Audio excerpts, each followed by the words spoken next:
The Bush administration has created a framework that President Obama can build on.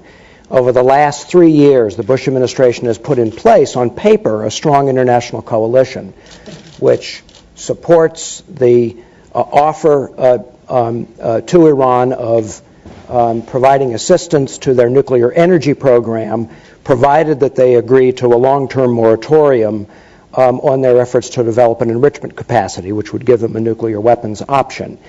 And I think the value of that approach is that it meets Iran's need for nuclear energy, and at the same time it has a strong international support from the 5 permanent members of the Security Council along with Germany. The question is whether President Obama can take that approach, which so far hasn't worked, and pump it up, give it some extra juice. And I think there are 3 reasons for why President Obama might have a better chance at pursuing this diplomatic strategy.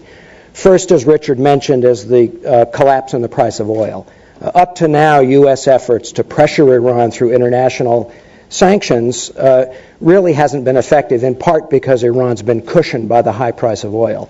Now that oil prices have collapsed, Iran is much more vulnerable to international pressure, and also the economic mismanagement of President Ahmadinejad is much more exposed, and therefore that may give us some stronger bargaining leverage.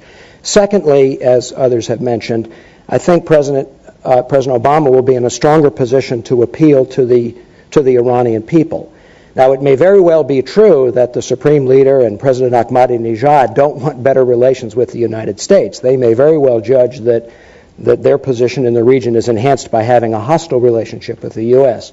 But there are elements in Iran that would welcome better bilateral relations with the U.S. And to the extent that the U.S. can enhance the current offer on the table by offering to lift bilateral economic sanctions and